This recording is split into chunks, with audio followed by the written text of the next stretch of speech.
आज मैं क्लास 12 का चैप्टर नंबर 1 ईंटें मनके तथा अस्थियां का सेकंड पार्ट लेके आया हूं।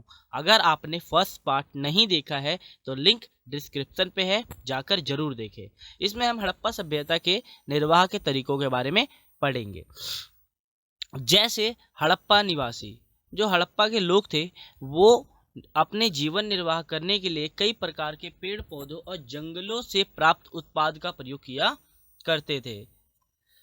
हाँ, जंगलों से जो मिला था वो उत्पाद हो गया और कई पेड़ पौधे जो होते थे उनका प्रयोग किया करते थे ये लोग अपने जीवन निर्वाह करने में। इसके साथ साथ पुरातात्विदों को कई अनाज के और अनाज के साक्ष्य भी मिले हैं, जैसे दाल, गेहूं, बाजरा, सफेद चना, तिल आदि के साक्ष्य मिले हैं, जिससे यह अनुमान लगाया गया है कि हड़प्पा सभ्यता के लोग अपने जीवन निर्वाहन करने के लिए अनाज का प्रयोग भी किया करते थे।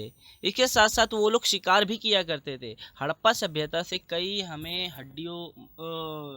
जानवरों के हड्डियों के साक्ष्य भी मिले हैं, जैसे भेड़, बकरी, सूअर, इसके साथ हिरण, घड़ियाल की हड्डियों के साक्ष्य भी मिले हैं। इसके और हड़प्पा सभ्यता के लोग मछली भी खाया करते थे। जो मछली होती थी उनका मुख्य आहार होया करती थी। इसके साथ साथ क्या करते थे वो लोग, कई पक्षियों का भी शिकार किया करते थे। अब आते हैं आपका नेक्स्ट टॉपिक है कृषि प्रौद्योगिकी। तो हड़प्पा सभ्यता के लोग कृषि करने के लिए बैलों का प्रयोग भी किया करते थे। राजस्थान के कालीबंगन में जुते हुए खेतों के साक्ष्य मिले हैं, जिनमें बैलों के पैरों के चिन्ह भी प्राप्त हुए हैं। यह अनुमान लगाया गया है कि खेती करने के लिए वो लोग हड़प्पावासी पशु बल का प्रयोग किया करते थे।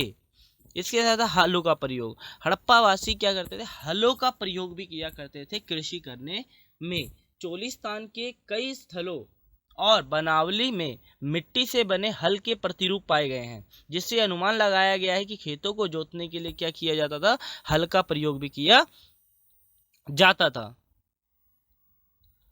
कृषि के लिए ये लोग क्या करते थे, लकड़ी के हत्थे का प्रयोग करते थे। हड़प्पा के लोग जैसे हम फसलें नहीं काटते, हड़प्पा के लोग फसल काटने के लिए लकड़ी के हत्थे में बिठाए गए पत्थर के फलकों का प्रयोग किया करते थे। पत्थर के फलकों का प्रयोग किया करते थे। वो लोग सिंचाई भी किया करते थे। इसके जो हमें साक्ष्य हैं, अफगानिस्तान के सोतुगई नामक स्थान से कई नहरों के साक्ष्य मिले हैं। इसके साथ साथ भारत में जैसे गुजरात हो गया, गुजरात में धोलावीरा है, वहाँ हमें जलाशय के साक्ष्य मिले हैं, जिससे पुरातात्विद ये पता लगाते हैं कि हड़प्पावासी कृषि करने के लिए सिंचाई का प्रयोग भी किया करते थे, और ये अर्ध शुष्क क्षेत्रों में इसका प्रयोग किया करते थे। जो हड़प्पावासी थे ये अर्ध शुष्क प्रदेशों में इसका प्रयोग किया करते थे, जहां वर्षा थोड़ी कम होती थी, उन क्षेत्रों में इसका प्रयोग किया जाता था। नेक्स्ट टॉपिक है आपका स्थापत्य कला। स्थापत्य कला गाइस बहुत ज्यादा इंपॉर्टेंट क्वेश्चन है। ये एग्जाम में 8 नंबर में पूछता है, और 8 नंबर में भी आ सकता है, 4 नंबर में भी आ सकता है। बहुत ज्यादा इंपॉर्टेंट क्वेश्चन है ये स्थापत्य कला। तो स्थापत्य कला में पहला क्या है, बस्तियों का 2 भागों में विभाजन। तो हड़प्पा सभ्यता कह लो या मोहनजोदाड़ो में, दोनों में क्या होते थे, जो शहर होते थे या बस्तियां होती थी वो 2 भागों में विभाजित थी। दुर्ग तथा निचला शहर के नाम से जाना जाता था। और दुर्ग में वो सारी सुविधाएं होती थी, जैसे वहाँ अनाज घर हुआ करता था, चारों तरफ से वो घिरा हुआ करता था है, और हो सकता है पुरातात्विक ये बताते हैं कि हो सकता है यहाँ शासक वर्ग रहता हो। और जो निचला शहर था ये क्या होता था, बहुत ज़्यादा बड़ा होता था। तो क्या नाम है, दुर्ग शहर की अपेक्षा ये बहुत ज़्यादा बड़ा होता था, और यहाँ सामान्य वर्ग के लोग रहा करते थे। दूसरा है चबूतरे का निर्माण। हाँ, हड़प्पा सभ्यता के जो लोग थे, हड़प्पावासी थे जो, वो गृह निर्माण मतलब जब घरों का निर्माण किया करते थे उससे पहले चबूतरों का निर्माण किया करते थे। चबूतरों का निर्माण करने के बाद ही वो क्या करते थे, अपने घरों का निर्माण किया करते थे। हाँ, तीसरा आता है आपका समान आकार की ईंटों का प्रयोग। हड़प्पा सभ्यता के लोग, चाहे हड़प्पा कह लो, मोहनजोदाड़ो कह लो, या मतलब हर जगह हड़प्पा के हर स्थलों पर एक समान आकार की ईंटों का प्रयोग किया गया था घर बनाने के लिए। ये बहुत आश्चर्य की बात है। हर जगह, यानी अगर आप लोथल ले लो, धोलावीरा ले लो, हड़प्पा ले लो, मोहनजोदाड़ो, कालीबंगन, कहीं भी हर एक समान ईंटों का प्रयोग किया गया था और इन ईंटों को भट्टी में पकाकर इसका प्रयोग किया जाता था।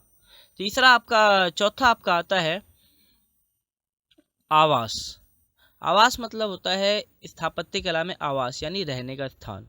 तो हड़प्पा सभ्यता के रहने या घरों की अगर बात की जाए तो सीधा दरवाजे से ये सीधा आंगन में अवलोकन नहीं हो सकता था।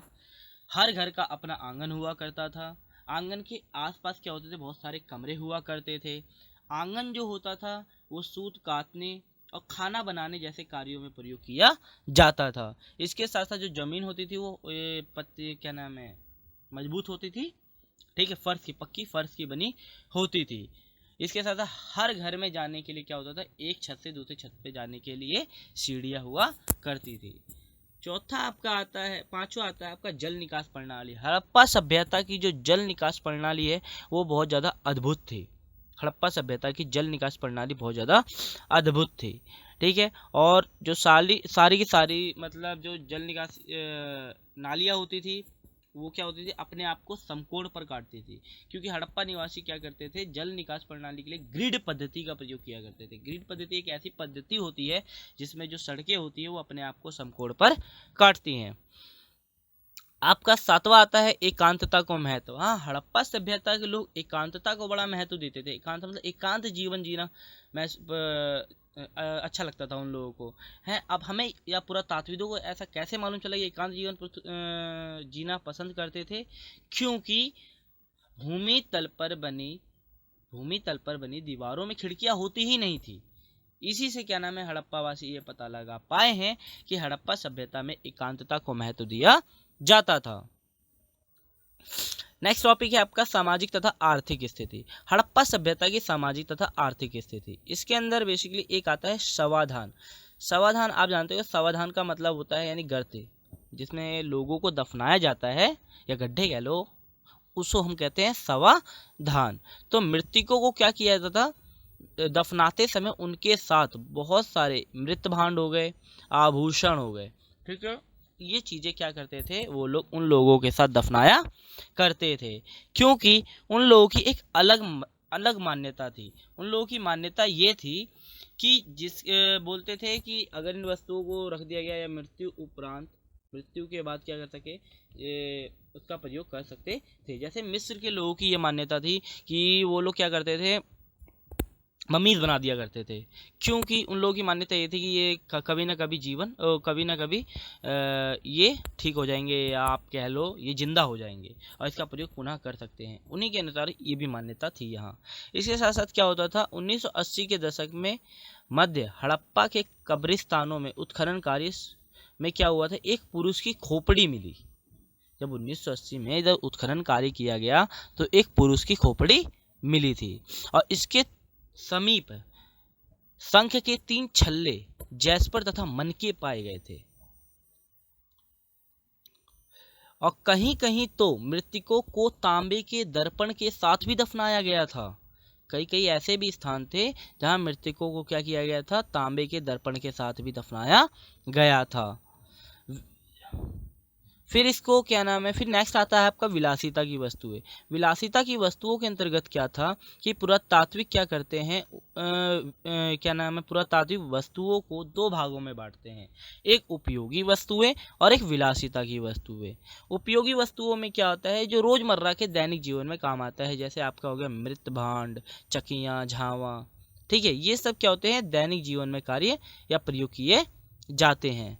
लेकिन कुछ ऐसी भी वस्तुएं होती थी जो बहुत ज़्यादा क्या होती थी, दुर्लभ होती थी। दुर्लभ बहुत ज़्यादा मतलब बहुत कम मिलती थी और बहुत महंगी होती थी। जैसे फायांस के बने पात्र, ये बहुत ज़्यादा कीमती होते थे। क्यों कीमती होते थे, क्योंकि ये बनाने में बहुत ज़्यादा समय लगता था।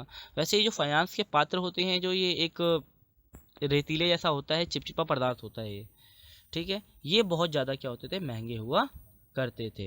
अच्छा, अगर आपको वीडियो अच्छी लगी हो तो चैनल को लाइक, सब्सक्राइब एंड शेयर जरूर करें। धन्यवाद।